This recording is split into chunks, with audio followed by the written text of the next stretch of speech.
जब से जानकी बुआ ने शेफाली को ये बताया कि उसकी गैर मौजूदगी में उसके पापा ने दूसरी शादी की है, तब से उसका मन ये सोचकर बेचैन हो रहा था कि जब वो घर वापस जाएगी तो वहाँ एक ऐसी अजनबी औरत को देखेगी जो उसकी माँ की जगह ले चुकी होगी और जिसे उसको मम्मी कहकर बुलाना होगा। पापा की शादी की बात सुन शेफाली के अंदर विचारों के झंझावात से उठ रहे थे।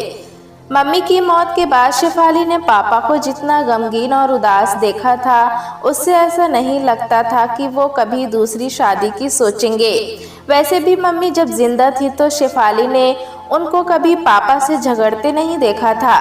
दोनों में बेहद प्यार था। मम्मी को कैंसर होने का पता जब पापा को चला तो उन्हें छिप छिप कर रोते हुए शेफाली ने देखा था, ये जानते हुए भी कि मम्मी बस कुछ ही दिनों की मेहमान है। पापा ने दिन रात उनकी सेवा की थी। इन सब बातों को देखकर कौन कह सकता था कि वो मम्मी की बरसी का भी इंतजार नहीं करेंगे और दूसरी शादी कर लेंगे।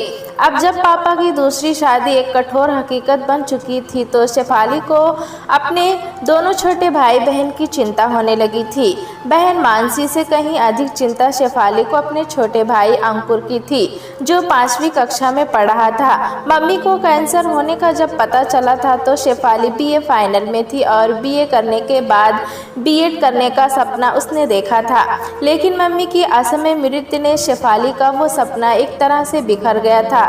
शेफाली बड़ी थी, इसलिए मम्मी की मौत के बाद उसको लगा था कि छोटे भाई बहन के साथ साथ पापा की देखभाल की जिम्मेदारी भी उसके कंधों पर आ गई थी और उसने भी अपने दिलो दिमाग से इस जिम्मेदारी को निभाने के लिए खुद को तैयार कर लिया था। मगर शेफाली को हैरानी उस समय हुई जब मम्मी की मौत के 3-4 महीने बाद ही पापा ने उसको खुद ही बीएड करने के लिए कह दिया। शेफाली ने तब ये कहा था कि अगर वो भी पढ़ाई में लग गई तो घर को कौन देखेगा, तो पापा ने कहा, घर की चिंता तुम मत करो, ये देखना मेरा काम है। तुम अपने भविष्य की सोचो और अपने आगे की पढ़ाई शुरू कर दो। मगर यहाँ बीएड के लिए सीट का मिलना मुश्किल है पापा। तो क्या हुआ, तुम्हारी जानकी बुआ जम्मू में है, सुनने में आता है कि वहां आसानी से सीट मिल जाती है। मैं जानकी से फ़ोन पर इस बारे में बात करूंगा, वो इसके लिए सारा प्रबंध कर देगी। शेफाली तब असमंजस से पापा का मुंह ताकती रह गई थी, क्योंकि ऐसा करना ना तो घर के हालात को देखते हुए सही था और न ही दुनियादारी के लिहाज से। लेकिन पापा तो उसको जानकी बुआ के पास भेजने का मन बना ही चुके थे। शेफाली की दलीलों और नानुकुर से पापा का इरादा बदला नहीं था और हमेशा दूसरों के घर की हर बात पर टीका टिप्पणी करने वाली जानकी बुआ को भी पापा के फैसले पर कोई एतराज़ नहीं हुआ।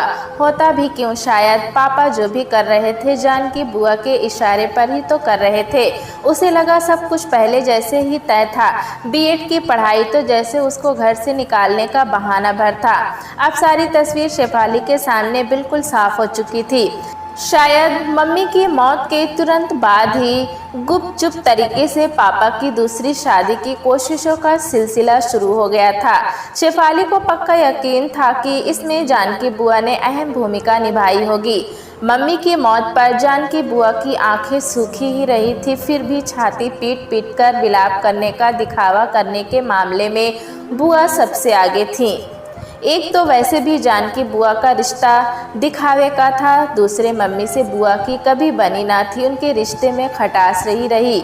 इस खटास की वजह अतीत की कोई घटना हो सकती थी, इसके बारे में शेफाली को कोई जानकारी न थी।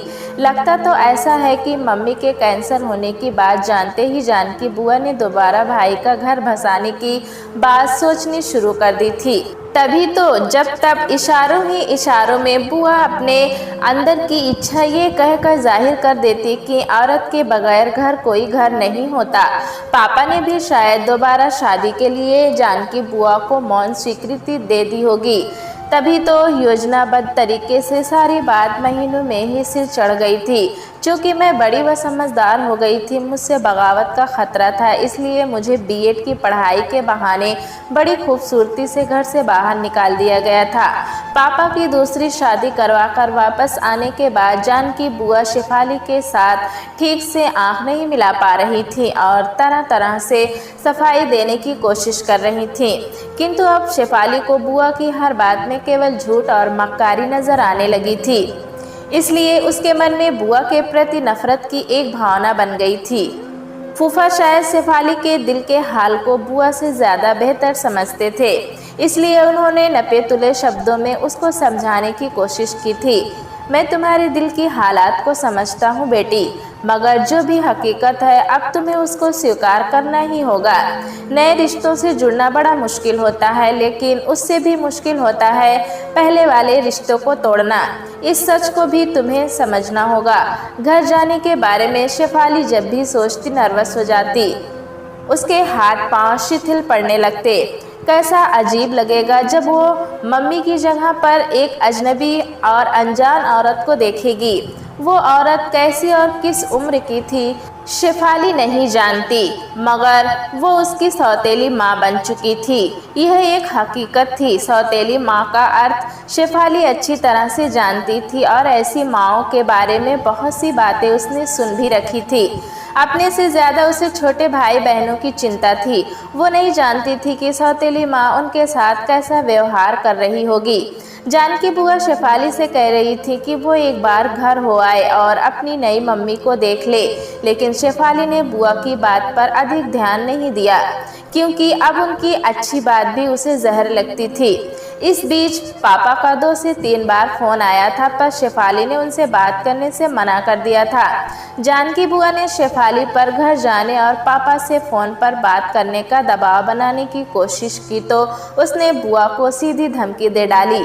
बुआ, अगर आप किसी बात के लिए मुझे ज़्यादा परेशान करेंगी तो सच कहती हूँ, मैं इस घर को भी छोड़कर कहीं चली जाऊँगी और फिर कभी किसी को नज़र नहीं आऊँगी। शेफाली की इस धमकी से बुआ थोड़ा डर गई थी। इसके बाद उन्होंने शेफाली पर किसी बात के लिए जोर देना ही बंद कर दिया था। शेफाली को ये भी पता था कि वो हमेशा के लिए बुआ के घर में नहीं रह सकती थी। 5 से 6 महीने के बाद जब उसकी बीएड की पढ़ाई ख़त्म हो जाएगी तो उसके पास बुआ के यहाँ रहने का कोई बहाना नहीं रहेगा। तब क्या होगा? आने वाले कल के बारे में जितना सोचती उतना ही अनिश्चित के धुंध में घिर जाती। बगावत पर आमादा शेफाली का मन उसके काबू में नहीं रहा था। फूफा से शेफाली कम ही बात करती थी, बुआ से तो उसका 36 का आंकड़ा था, लेकिन उस घर में शेफाली जिससे अपने दुख सुख की बात करती थी वो थी रंजना।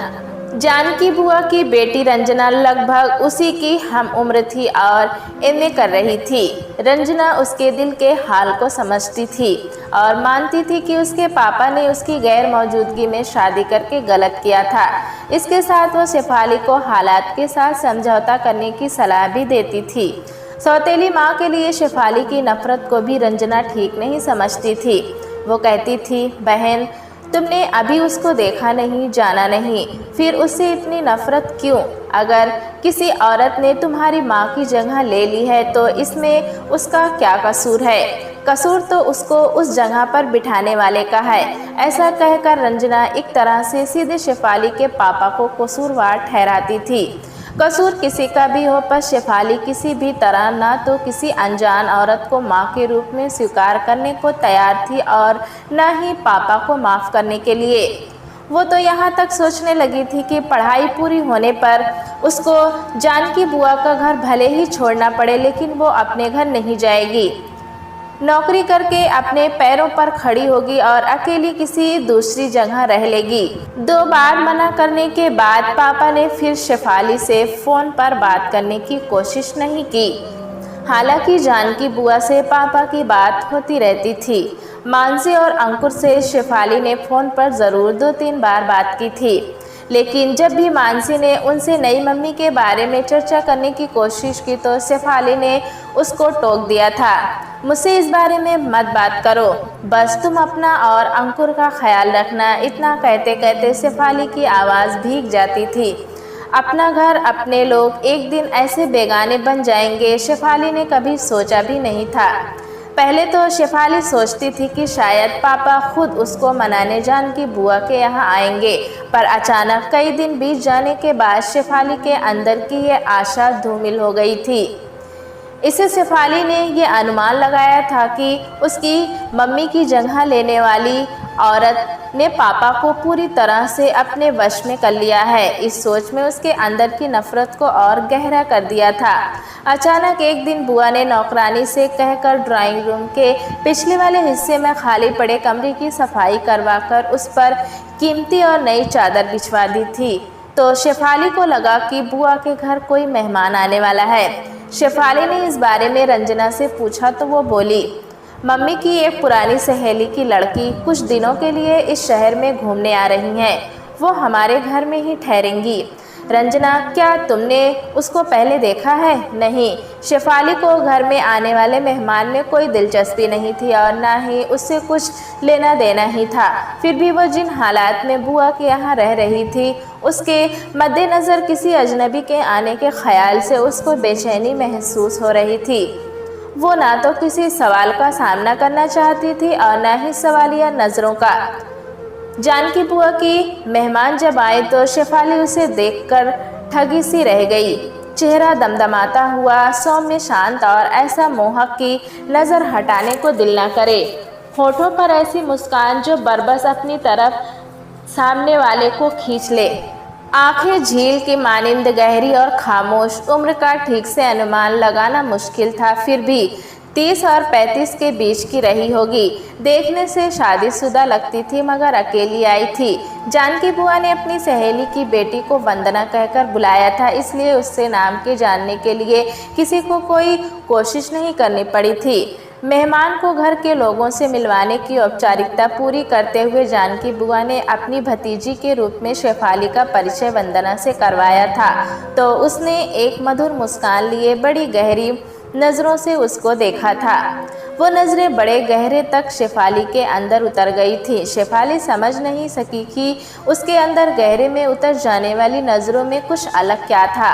तुम सचमुच एक बहुत ही प्यारी लड़की हो, हाथ से शेफाली के गाल को हल्के से थपथपाते हुए वंदना ने कहा था। उसके व्यवहार के अपनत्व और स्पर्श की कोमलता ने शेफाली को रोमांच से भर दिया था। शेफाली तब कुछ बोल नहीं सकी थी। जानकी बुआ वंदना की जिस प्रकार से आओ भगत कर रही थी, वो भी कोई कम हैरानी की बात नहीं थी।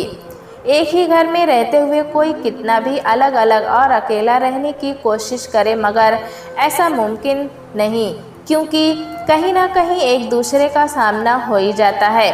शेफाली और वंदना के मामले में भी ऐसा ही हुआ।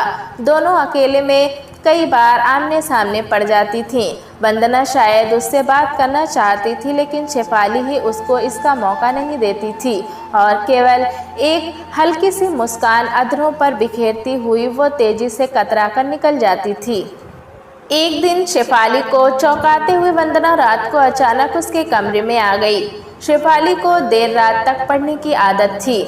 वंदना को अपने कमरे में देखा चौंकी थी शेफाली। आप? हाँ, बाथरूम जाने के लिए उठी थी, तुम्हारे कमरे की बत्ती को जलते देखा तो इधर ही आ गई। मेरे इस तरह आने से तुम डिस्टर्ब तो नहीं हुई? जी नहीं, ऐसी कोई बात नहीं। रात की शांति में पढ़ना काफ़ी अच्छा होता है। मैं भी अपने कॉलेज के दिनों में अक्सर रात को ही पढ़ती थी, मगर बहुत देर रात तक जागना भी सेहत के लिए अच्छा नहीं होता। अब 1 बजने को है, मेरे ख्याल में तुमको सो जाना चाहिए। वंदना ने अपनी बात इतने अधिकार और अपनत्व से कही थी कि शेफाली ने हाथ में पकड़ी हुई किताब बंद कर दी। मेरा ये सब कहना तुमको बुरा तो नहीं लग रहा? उसको किताब बंद करते हुए देख वंदना ने पूछा। नहीं, बल्कि अच्छा लग रहा है। बहुत दिनों बाद किसी ने इस अधिकार के साथ मुझसे कुछ कहा है। आज मम्मी की याद आ रही है। वो भी मुझको बहुत देर रात तक जागने से मना किया करती थी। उसकी आंखें अनायास आंसुओं से झिलमिला उठी थी। शेफाली की आंखों में झिलमिलाते आंसू वंदना की नज़रों से छिपे ना रह सके थे। इससे वो थोड़ी व्याकुल सी दिखने लगी। उसने प्यार से शेफाली के गाल को सहलाया और बोली, जो बीत गया हो उसको याद करके बार बार खुद को दुखी नहीं करते। अब सो जाओ, सुबह बहुत सारी बातें करेंगे। इतना कहने के बाद वंदना मुड़कर कमरे से बाहर निकल गई। इसके बाद तो शेफाली और वंदना के बीच की दूरी जैसे सिमट गई और दोनों के बीच की झिझक भी खत्म हो गई। अचानक ही शेफाली को वंदना बहुत अपनी सी लगने लगी थी। जाहिर है अपने व्यवहार से शेफाली के विश्वास को जीतने में वंदना सफल हुई थी।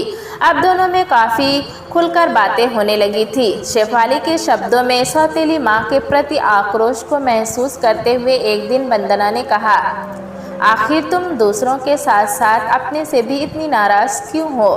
क्या जानकी बुआ ने मेरे बारे में आपको कुछ नहीं बताया? बताया है। गंभीर और शांत नज़रों से शेफाली को देखती हुई वंदना बोली, क्या यही कि तुम्हारे पापा ने किसी औरत से दूसरी शादी कर ली है, वो भी तुम्हारी गैर मौजूदगी में, और तुमको बतलाए बगैर? इतना सब जानने के बाद भी आप मुझसे पूछ रही हैं कि मैं नाराज़ क्यों हूँ? अधिक नाराज़गी किससे है, अपने पापा से या सौतेली माँ से? नाराज़गी सिर्फ पापा से है, सौतेली माँ से नहीं। वंदना ने पूछा। नहीं, उनसे मैं नफ़रत करती हूँ, नफ़रत। क्या तुमने अपनी सौतेली माँ को देखा है या उनसे कभी मिली हो? वंदना ने पूछा। नहीं, फिर सौतेली माँ से नफ़रत क्यों? नफ़रत तो हमेशा बुरे इंसानों से की जाती है ना? वंदना ने कहा। सौतेली माएँ बुरी ही होती हैं, अच्छी नहीं। ओह हाँ, मैं तो इस बात को जानती ही नहीं थी। तुम कह रही हो तो ये ठीक ही होगा, बुरी ही नहीं हो सकता है सौतेली माँ देखने में डरावनी भी हो। हल्का सा मुस्कुराते हुए वंदना ने कहा। शेफाली को इस बात से भी हैरानी थी कि जानकी बुआ ने अपने घर की बातें अपनी सहेली की बेटी को कैसे कह दी।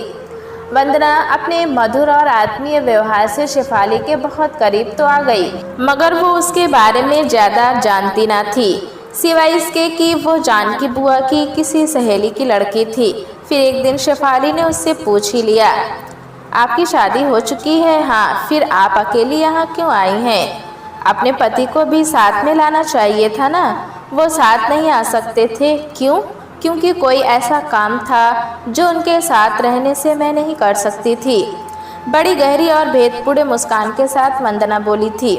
ऐसा कौन सा काम है? शेफाली ने पूछा भी, लेकिन वंदना जवाब में केवल मुस्कुराती रही, बोली कुछ नहीं। अब पढ़ाई के लिए शेफाली जब भी ज़्यादा रात तक जागती तो वंदना उसके कमरे में आ जाती और अधिकार पूर्वक उसके हाथ से किताब पकड़कर एक तरफ रख देती। वह उसको सोने के लिए कहती। शेफाली भी छोटे बच्चे की तरह चुपचाप बिस्तर पर लेट जाती।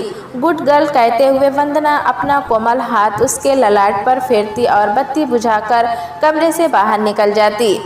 वंदना शेफाली की कुछ नहीं लगती थी, फिर भी कुछ दिनों में वो शेफाली को इतनी अपनी लगने लगी कि उसको बार बार मम्मी की याद आने लगी थी। ऐसा क्यों हो रहा था वो खुद नहीं जानती थी। एक दिन रंजना ने शेफाली को ये बतलाया कि वंदना अगले दिन सुबह की ट्रेन से वापस अपने घर जा रही है, तो उसको एक धक्का सा लगा था। आपने मुझको बताया नहीं कि आप कल जा रही हैं? मिलने पर शेफाली ने वंदना से पूछा। मेहमान कहीं हमेशा नहीं रह सकते, उनको एक न एक दिन अपने घर जाना ही पड़ता है। शेफाली का मुखड़ा उदासी की बदलियों में घिर गया। आप जिस काम से आई थी, क्या वो पूरा हो गया? शेफाली ने पूछा तो उसकी आवाज़ में उदासी थी। ठीक से पता नहीं सकती, वैसे मैंने कोशिश की है, नतीजा क्या निकलेगा मुझको मालूम नहीं, वंदना ने कहा। आप कितनी अच्छी हैं, मैं आपको भूल नहीं सकूंगी। वंदना के हाथों को अपने हाथों में लेते हुए शेफाली ने उदास स्वर में कहा। शायद मैं भी नहीं, वंदना ने जवाब में कहा। क्या हम दोबारा कभी मिलेंगे? शेफाली ने पूछा। भविष्य के बारे में कुछ बतलाना मुश्किल है और दुनिया में संयोग की कमी भी नहीं है, शेफाली के हाथों को दबाते हुए वंदना ने कहा। रवानगी से पहली रात को शेफाली के कमरे में वंदना आई तो वह बहुत गंभीर थी। उसकी तरफ देखकर वंदना बोली, जाने से पहले मैं तुमको कुछ समझाना चाहती हूँ। मेरी बात पर अमल करना न करना तुम्हारी मर्जी होगी। जीवन के सच से मुंह मोड़ना और हालात का सामना करने के बजाय उससे दूर भागना समझदारी नहीं। जिसको तुमने देखा नहीं, जाना नहीं, उसके लिए नफरत क्यों? नफरत इसलिए क्योंकि उसके साथ सौतेली शब्द जुड़ा है। प्यार और नफरत करने का तुमको हक है, किंतु तब तक नहीं जब तक तुम किसी को देख या जान न लो। अगर तुम्हारे पापा ने किसी दूसरी औरत से शादी कर ली तो तुम्हारा दिल दुखाया है, तो इसका मतलब ये नहीं कि तुम अपने घर पर अपना हक छोड़ दो। तुमको परीक्षाएं देने के बाद अपने घर वापस जाना ही है, यह पक्का इरादा कर लो। अपनों पर नाराज हुआ जाता है, उनको छोड़ा नहीं जाता। रही बात तुम्हारे पापा के साथ शादी करने वाली दूसरी औरत, मेरा मतलब तुम्हारी सौतेली माँ से है। एक बार उसको भी देख लेना। अगर वो सचमुच तुम्हारी सोच के मुताबिक बुरी हो तो उसको घर से बाहर का रास्ता दिखलाने का इंतजाम कर देना। इसके लिए तुमको अपने पापा से भी झगड़ना पड़े तो कोई हर्ज नहीं। जब वंदना अपनी बात कह रही थी तो शेफाली हैरानी से उसके चेहरे को देख रही थी। वंदना की बातों से उसको एक बल मिल रहा था। शेफाली को लग रहा था कि वंदना ठीक कह रही है, वो अपना घर क्यों छोड़े, उसको हालात का सामना करना चाहिए। फिर उस औरत से नफरत कैसी जिसे अभी तक उसने देखा भी नहीं था। अगले दिन सुबह वंदना चली गई। कुछ भी नहीं होते हुए वंदना कुछ दिनों में ही अपनेपन का जो कोमल स्पर्श शेफाली को करवा कर गई थी, उसको भूलना मुश्किल था। यही नहीं, वो शेफाली की दिशाहीन जिंदगी को एक दिशा भी दे गई थी।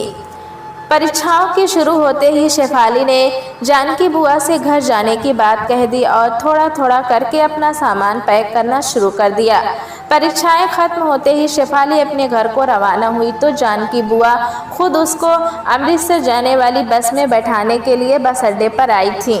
बस जब चल पड़ी तो शेफाली के मन में कई सवाल बुलबुलें बनकर उभरने लगे कि पापा उसका सामना कैसे करेंगे, उसका सौतेली माँ से सामना कैसा होगा, वो कैसा व्यवहार करेगी। शेफाली जानती थी कि उसको बस में बैठाने के बाद बुआ ने फ़ोन पर इसकी सूचना पापा को दे दी होगी।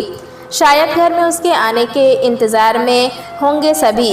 सामान का बैग हाथ में लिए घर के दरवाजे के अंदर दाखिल होते एक बार तो शेफाली को ऐसा लगा कि किसी बेगानी जगह पर आ गई है। पापा उसके इंतज़ार में ड्राइंग रूम में ही बैठे थे। उनके साथ मानसी और अंकुर भी थे, जो कि दौड़कर उससे लिपट गए। उनको प्यार करते हुए शेफाली की नज़रें पापा से मिली। चाहकर भी शेफाली मुस्कुरा नहीं सकी। उसने केवल इतना ही कहा, हेलो पापा, कैसे हो आप? अच्छा हूँ, अपनी सुनाओ, सफ़र में कोई तकलीफ़ तो नहीं हुई? नहीं, और होती भी तो अब कोई फ़र्क नहीं पड़ता। मुझको कुछ समय से तकलीफ़ें बर्दाश्त करने की आदत पड़ चुकी है। कोशिश करने पर भी अपने गुस्से और आक्रोश को छिपा नहीं सकी शेफाली। इस पर पापा ने मानसी और अंकुर से कहा, तुम दोनों जाकर ज़रा अपनी दीदी का कमरा ठीक करो, मैं तब तक इससे बातें करता हूँ। पापा का इशारा समझकर दोनों तुरंत वहाँ से चले गए। मैं जानता हूँ तुम मुझसे नाराज़ हो। उनके जाने के बाद पापा ने कहा, मुझको बहाने के साथ घर से बाहर भेजकर मेरी मम्मी की जगह एक दूसरी औरत को दे दी। पापा, आप उसके बाद भी आप उम्मीद करते हैं कि मुझको नाराज़ होने का भी हक नहीं? ये मत भूलो कि वो औरत अब तुम्हारी नई माँ है। पापा ने शेफाली को चिताया। इससे शेफाली जैसे बिफर गई और बोली, मैं इस रिश्ते को कभी स्वीकार नहीं करूँगी पापा। इसके लिए मैं तुम पर जोर भी नहीं डालूँगा, मगर तुम उससे एक बार मिल तो लो, शिष्टाचार के नाते। वो ऊपर कमरे में है, पापा ने कहा। मैं सफ़र की वजह से बहुत थक गई हूँ पापा, इस वक्त आराम करना चाहती हूँ, इस बारे में बाद में बात करेंगे। शेफाली कमरे में आई तो सब कुछ वैसे के वैसा ही था। किसी भी चीज़ को उसकी जगह से हटाया नहीं गया था। मानसी और अंकुर वहाँ उसके इंतज़ार में थे। कोशिश करने पर भी शेफाली उनके चेहरों या आँखों में कोई मायूसी नहीं पड़ सकी। इसका अर्थ था कि उन्होंने मम्मी की जगह लेने वाली औरत को स्वीकार कर लिया था। तुम दोनों की पढ़ाई कैसी चल रही है? एकदम फर्स्ट क्लास दीदी, मानसी ने जवाब दिया। और तुम्हारी नई मम्मी कैसी हैं? शेफाली ने टटोलने वाली नज़रों से दोनों की तरफ देखकर पूछा। बहुत अच्छी हैं दीदी। तुमने माँ को नहीं देखा? मानसी ने पूछा। नहीं, क्योंकि मैं देखना ही नहीं चाहती। ऐसी भी क्या बेरुखी दीदी, नई मम्मी तो रोज़ ही तुम्हारी बातें करती हैं। उनका कहना है कि तुम बेहद मासूम और बहुत अच्छी हो। जब मैंने कभी उनको देखा नहीं, कभी उनसे मिली नहीं, तब उन्होंने मेरे अच्छे और मासूम होने की बात कैसे कह दी। ऐसी मीठी और चीकनी चुपड़ी बातों से कोई पापा को और तुमको खुश कर सकता है, मुझे नहीं। शेफाली की बातें सुनकर मांझी और अंकुर एक दूसरे का चेहरा देखने लगे। उनके चेहरे के भावों को देखकर शेफाली को ऐसा लगा था कि उनको उसकी बातें ज्यादा अच्छी नहीं लगी थी। मांझी से चाय और साथ में कुछ खाने के लिए लाने को कहकर शेफाली हाथ मुंह धोने और कपड़े बदलने के लिए बाथरूम में चली गई। सौतेली माँ को लेकर शेफाली के अंदर कश्मकश जारी थी। आखिर तो उसका सामना सौतेली माँ से होना ही था। एक ही घर में रहते हुए ऐसा संभव नहीं था कि उसका सामना ना हो। मानसी चाय के साथ नमकीन और डबल रोटी के पीस पर मक्खन लगाकर ले आई थी। भूख के साथ सफ़र की थकान थी, सो थोड़ा खाने और चाय पीने के बाद शेफाली थकान मिटाने के लिए बिस्तर पर लेट गई। मस्तिष्क में विचारों के चक्रवात के चलते शेफाली कब सो गई, उसको इसका पता भी नहीं चला। शेफाली ने सपने में देखा कि मम्मी अपना हाथ उसके माथे पर फेर रही हैं। नींद टूट गई, पर बंद आंखों में इस बात का एहसास होते हुए भी कि मम्मी अब इस दुनिया में नहीं है। शेफाली ने इस स्पर्श का सुख लिया। फिर अचानक ही शेफाली को लगा कि हाथ का वो कोमल स्पर्श सपना नहीं, यथार्थ है। कोई वास्तव में ही उसके माथे पर धीरे धीरे अपना कोमल हाथ फेर रहा था।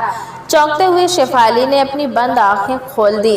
आंखें खोलते ही उसको जो चेहरा नजर आया वो विश्वास करने वाला नहीं था। वो अपनी आंखों को बार बार मलने को विवश हो गई। थोड़ी देर में शेफाली को जब लगा कि उसकी आंखें जो देख रही हैं वो सच है, तो वो बोली, आप। दरअसल शेफाली की आंखों के सामने वंदना का सौम्य और शांत चेहरा था, गंभीर गहरी नजरें और अधरों पर मुस्कुराहट। हाँ, मैं बहुत हैरानी हो रही है ना, मुझको देखकर होनी भी चाहिए। किस रिश्ते से तुम्हारे सामने हूँ ये जानने के बाद शायद इस हैरानी की जगह नफरत ले ले। मैं आपसे कैसे नफरत कर सकती हूँ? मुझसे नहीं, लेकिन अपनी माँ की जगह लेने वाली एक बुरी औरत से तो नफरत कर सकती हो। वो बुरी औरत मैं ही हूँ। मैं ही हूँ तुम्हारी सौतेली माँ, जिसकी शक्ल देखना भी तुमको गवारा नहीं, बिना देखे और जाने ही जिससे तुम नफरत करती रही हो।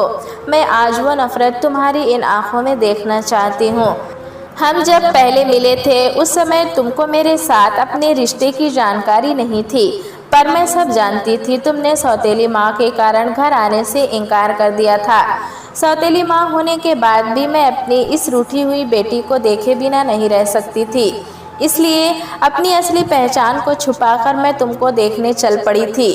तुम्हारे पापा और बुआ ने भी मेरा पूरा साथ दिया। भाभी को सहेली की बेटी बताकर अपने घर में रखा।